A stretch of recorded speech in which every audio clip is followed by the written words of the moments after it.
전일장 복습하고 오늘장 미리 예습하는 모닝브리핑 시간입니다. 양시장 방긋 웃었던 하루였죠. 17일 시장을 관통한 한마디, 시가총액 1위의 품격입니다. 코스피에서는요, 시총 1위 삼성전자가 무려 5% 급등, 코스닥에서는 알테오젠이 영국 아스트라제네카 자회사와의 기술 이전 계약을 공시하며 12%나 강했죠.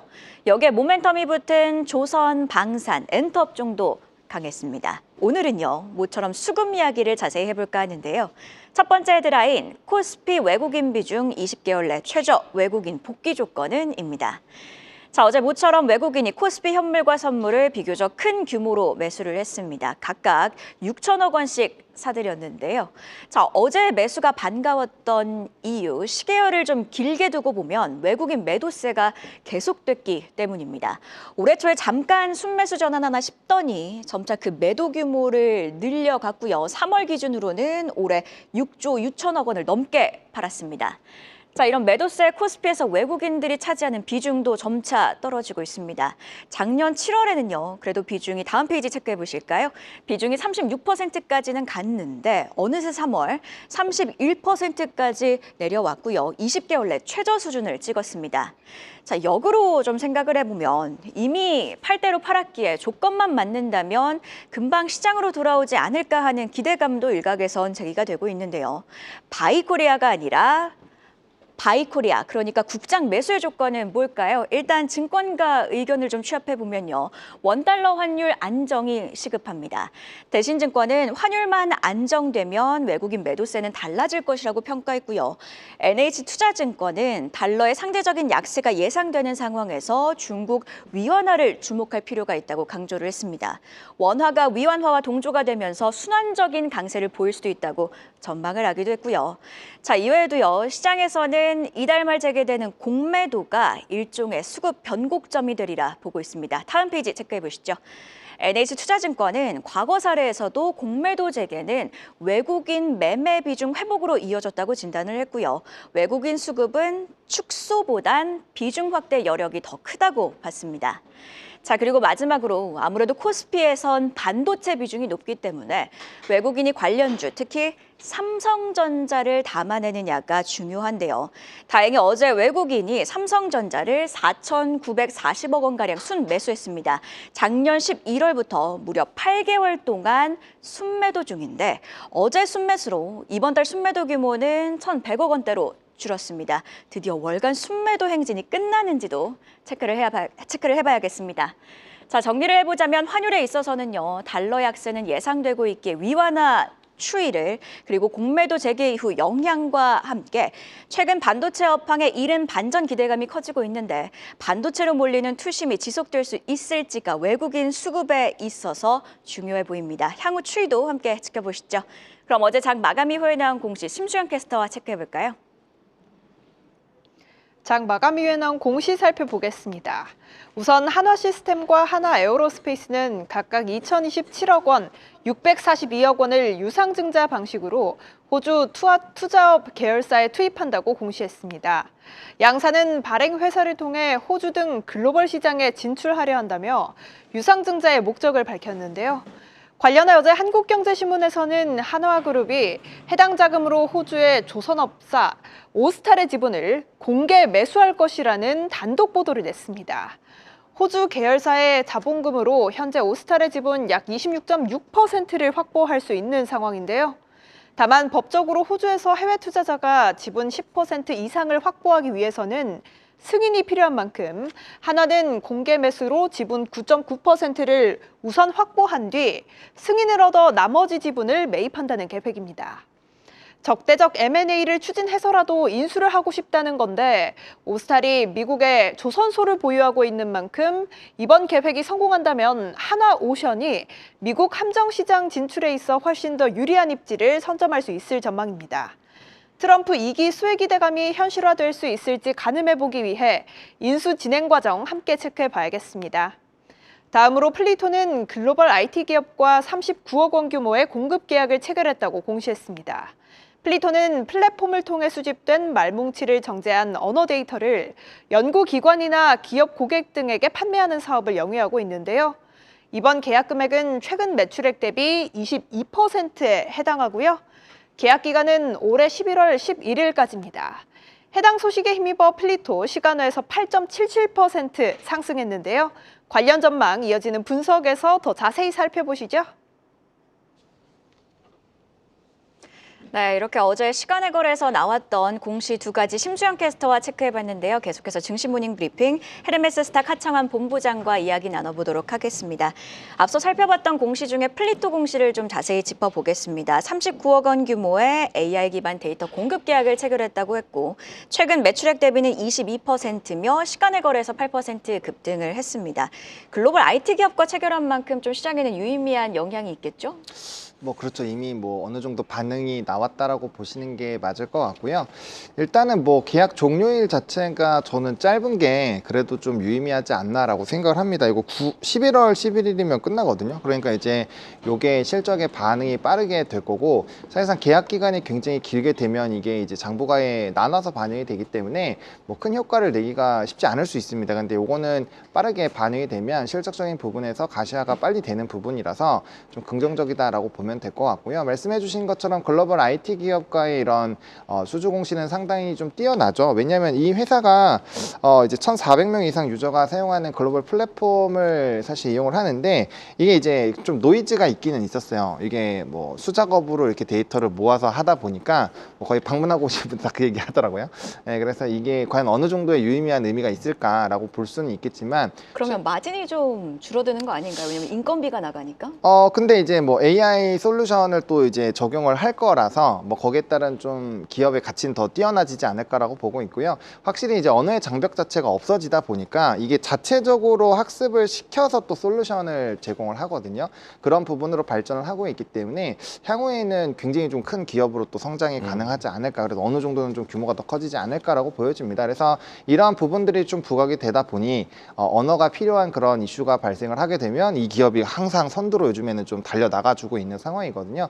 그래서 국내에서는 사실상 좀 관심 있게 보셔도 괜찮을 것 같고 이게 사실 자료 수집을 할 때는 우리가 이제 크롤링이라는 거를 많이 사용을 합니다. 근데 요거 같은 경우는 언어 공부해 보신 분들은 아시겠지만 사실상 이게 위에서 해야 된다고 할까요? 사실 공식적인 루트는 아니거든요. 근데 이제 웹사이트에서 특정한 부분을 이제 코드를 따와서 그 정보들을 이제 수집을 하는데 그거랑은 확실하게 차별화가 되어 있다고 선을 그어놨기 때문에 뭐 저작권이라든지 이런 문제도 발생을 하지 않겠죠. 그런 부분이 상당히 좀 플러스 알파 요인으로 작용하지 않을까 생각을 하고 있습니다. 플리토 같은 경우는 저희가 여러 가지 한국경제TV에서 협업을 했을 때 취재 네. 아닌 취재를 좀 했었는데 말씀하신 부분대로 이 사람의 비용이 조금 줄어들 가능성도 염두에 드는 것 같더라고요. 이 부분도 참고하면 될 것 같고 네. 다음 얘기해보죠. 이게 오늘 큰 얘기가 될 수 있는데 한화그룹이요. 이 몸값 1조 원이 넘는 호주의 조선소 업체죠. 이 오스탈. 적대적 M&A 하겠다라고 얘기를 하고 있습니다. 이것을 위해서 한화에어로스페이스, 한화시스템 유상증자 약 3천억 규모 하겠다고 했는데 이거 어떤 영향이 있을까요? 저는 뭐 하나오션에 대한 기대감이 훨씬 굉장히 좀 높아지지 않을까라고 생각을 하거든요. 이거는 이제 그룹 차원으로 정말 이 구남이라든지 MRO 시장을 한번 제대로 해보겠다라는 취지로 좀 느껴지는데요. 일단은 뭐 이제 지금까지 마련된 금액 같은 경우는 3,378억 정도로 되고 있고요. 예. 뭐 전일에 이제 공시가 나온 거는 한 2,700억 정도로 보여집니다. 그래서 실질적으로는 이렇게 자본 인수를 해서 오스탈이라는 기업을 좀 인수를 하려고 하고 있는데요. 이 회사는 이제 본사가 호주에 있는 회사고 시가총액이 우리나라로 환산을 해보면 한 1조 2,700억 원 정도 규모입니다. 근데 3,300억 거의 3,400억 정도면 사실상 지분의 26% 정도로 시가로 매수를 하더라도 좀 지분 인수가 가능해지거든요. 그렇게 되면 이제 최대 주주로 등극을 할 수가 있어요. 이 회사 같은 경우는 이제 타타링 벤처스가 17%, 존 로스웰 일가가 한 7% 정도로 최대 주주 그 흐름을 만들어내고 있는데 전부 다 사게 되면은 사실상 이제 최대 주주로 등극을 하는 거고 이게 왜 의미가 있냐라고 하냐면 이 회사가 본사는 호주에 있는데 미국 엘라베마에서 이제 핵 잠수함을 건조를 하거든요. 모바일에 있습니다. 예. 네, 그래서 모바일에, 실질적으로 실질적으로 작업을 하는 게 미국이기 때문에 미국에서 현지에서의 활동을 할 수 있다라는 거죠. 그래서 그런 부분들이 부각이 된다라고 한다면 아무래도 협업 시너지가 확실히 높아질 수 있고 이건 군함 시장에 대한 또 MRO 시장에 대한 뭐 선두 조건으로 나아가기에는 굉장히 메리트가 크다라고 보여지고 있어서 이게 만약에 성공적으로 진행이 된다라고 한다면 뭐 기대감이 굉장히 높아질 수 있을 것 같고요. 일단 공개 매수로 먼저 9.9%를 확보를 한 다음에 이후에 이제 지분을 또 얻으려고 하고 있는 상황이어서 이 계획이 어떻게 잘 진행되는지에 따라서 사실상 굉장히 하나오션 쪽에서는 플러스 알파 요인이 되지 않을까라고 생각을 하고 있습니다. 네, 오늘 개장 이후에 주가 흐름도 함께 지켜보면 좋을 것 같네요. 바로 이어서 다음 질문 드려보도록 할 텐데 이번에는 전일 시간의 거래에서 특징적인 흐름을 보였던 종목 한번 짚어보도록 하겠습니다. 알테오젠을 가지고 오셨습니다. 사실 정규장에서 12%나 급등하고 또 시간에서 3% 급등을 했죠. 아무래도 계약 체결한 게 상승의 모멘텀이겠죠? 네, 뭐 그렇습니다. 일단은 계약이 2건이 나왔고요. 사실상 총 이제 특허 관련된 부분에 세 가지 종류가 나왔다라고 보시면 되는데 사실 이 시간에서도 알테오젠 얘기는 종종 했었던 것 같아요. 근데 이제 알테오젠이 이번에 저는 제일 핵심적으로 봤던 거는 특허 노이즈가 확실하게 제거되지 않았을까. 왜냐하면 사실상 이 기업이 나쁘지 않고 뭐 에로라든지 이런 나올 수 있는 모멘텀이 많다라는 건 다들 아마 알고 계실 거예요. 특정 애널리스트가 워낙 정보를 잘 공개를 해놔가지고 다들 알고 계실 텐데 이게 이제 물밑 작업에서는 사실상 굉장히 부정적인 얘기가 많이 있었거든요. 예. 그러다 보니까 이거 진짜 뭐 지연되는 거 아니야라고 해서 사실상 3월 20일에 루머들이 많았죠. 엄청 많았죠. 그래서 초록을 좀 보고 그 결과값을 임상 3상에 대한 결과값을 보면 아무래도 이런 뭐 진행사항이라든지 이런 노이즈가 해소가 되지 않겠는가라고 생각을 했는데 요게 이제 바로 공시가 나와 주다 보니까 사실상 노이즈는 해소가 됐다라고 보시면 될 것 같고 아스트라제네카 쪽인데 이쪽이 과연 특허 문제가 있는데 이 계약을 이렇게 할까요? 저는 그렇게는 안 할 거라고 생각을 하고 있고요. 마일스톤 규모도 1조 9천억 원 수준이니까 이전에 나왔었던 수준보다 더 높습니다. 그래서 사실상 실적에는 굉장히 좀 큰 영향이 되지 않을까라고 보고 있고요. 또 페어마켓에서의 SC에 대한 또 결과값 봐야 되고요.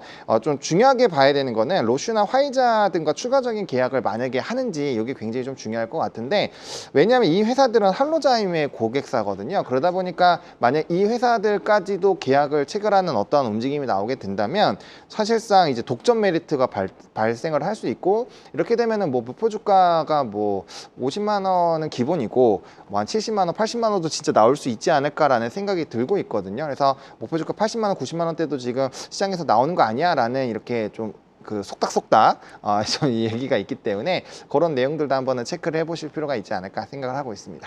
지금 저희 그 실시간으로 방송 보시는 분들 댓글 남겨주시는데 여기 내용들 보면은 아니 이렇게 좋은 내용이 이렇게 미리 나왔으면 네. 시간에도 올랐는데 이거 오늘장에 오히려 조금 불안하지 않느냐라는 말씀도 있었어요. 어떻게 보세요? 뭐 사실상 모멘텀이 이제 전거래일에 한 번에 좀 반영이 되다 보니까 뭐 어떻게 보면 불안해 하실 수도 있지만 뭐 모멘텀이 남아 있는 상황이죠. 왜냐면 애초에 이제 3월 17일에 계약이 나올지는 사실 아무도 몰랐던 거고 이제 뭐 페어마켓에서의 그런 이슈 뭐 사실상 이 페어마켓에서는 제가 지난주에 이 내용을 다뤘거든요. 이 알테오젠과 유한양이 굉장히 기대가 되니까 그 이슈까지는 좀 보셔야 된다. 그 흐름만 파악이 되더라도 충분히 주가의 우상향이 가능하다라고 말씀을 드렸는데 사실상 이거는 이제 그냥 단순히 뭐 임상 3상을 한 게 아니라 마일스톤도 받고 돈 자체가 들어오는 거라서 기업의 펀더 자체가 증가를 하는 부분이거든요. 그렇기 때문에 글쎄요. 저는 기업의 펀더 자체가 높아지고 거기에 맞춰서 주가가 올라갔는데 뭐 거기에 따른 불안감이 왜 클까라는 생각이 좀 들고요. 물론 기술적으로는 일부 되돌림이 나올 수가 있겠죠. 하지만 그게 오히려 이 추가적으로 에러라든지 결과값이 나오게 된다면 저는 좋은 기회가 될 거라고 보고 있기 때문에 만약에 조금 그 불안하시다라고 한다면 이 회사에 대한 공부를 다시 한번 좀 해보시고 애널리스트 리포트들도 조금 더 정독을 해보시면은 어느 정도의 사이즈가 나온다라고 보고 있고요. 만약에 투자하실 때 너무 불안하다라고 하시면 당연히 비중을 축소를 해야 됩니다. 그거는 자기 거가 아니기 때문에 억지로 불안해하면서 투자하실 필요가 없다. 그럴 바에는 차라리 내가 자신감 있게 좀 계획적인 매매를 할 수 있는 방향으로 투자처를 옮기시는 게 맞다. 이렇게 좀 정리를 드리고 싶습니다. 어제 알테오젠 주가 흐름을 보면 이 계약 공시가 있었던 그 시점부터 쭉 밀고 올라갔습니다. 네. 지난 작년을 좀 복기를 해보면 다이치 산교와의 계약이 있었을 때는 네. 오르다가 좀 내주고 마감을 했는데 그래도 어제는 계속 쭉 밀고 마감을 했다는 건 수급적으로 좀 변곡점에 왔다는 포인트가 될 수 있지 않을까 싶은데 어떻게 생각하시나요? 글쎄요. 사실 이제 저는 어떻게 생각을 하고 있었냐면 주초에는 반도체, 후반부에는 바이오 이렇게 생각을 하고 있었는데 사실상 공시가 너무 좋은 게 나와 버리다 되다 보니까 뭐 좀 주가의 상승이 나왔습니다.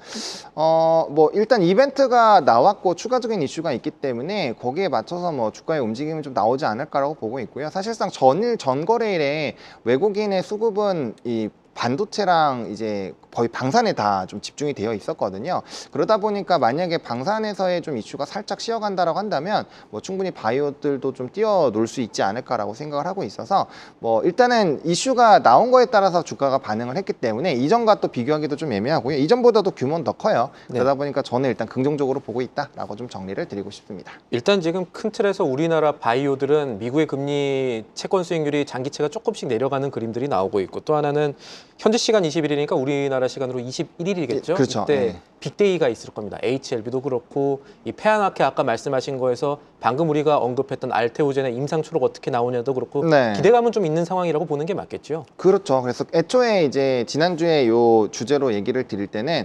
초록까지는 좀 보자. 그거 예. 보고 사실상 루트만 뭐 명확하게 나오게 되더라도 충분히 좋은 결과값이 나올 수 있다. 그리고 이 회사들 뭐 예를 들어서 그냥 단순히 HLB 같은 경우는 임상 관련된 결과지만 저는 이제 알테오젠이나 뭐 유한양행 같은 기업은 결국에는 로열티에 따른 기본적인 기업의 이런 캐파 자체가 달라진다라고 보여지거든요. 그래서 그런 관점에서 놓고 보는 기업이기 때문에 단순히 그런 시나리오 자체가 크게 훼손되거나 그러지는 않을 것 같아요. 기존적으로 나와 있었던 데이터들이 워낙 좋게 나와 있다 보니까 그래서 저는 뭐 긍정적으로 보시면 좋을 것 같고 아마 직전 고점 부근에서는 한번 좀 물량 소화가 있을 수 있죠. 왜냐하면 그 다음에 한번 노이즈 때문에 주가가 쭉 빠졌기 때문에 거기에서 물량 소화는 할 수 있겠지만 뭐 거기에서 기간 조정 이후에는 저는 뭐 우상향의 방향으로 뭐 특정하게 그런 이제 애널리스트들이 제시한 그런 흐름들이 뭐 무너지지만 않는다면은 뭐 충분히 저는 우상향하지 않을까라고 생각을 하고 있습니다.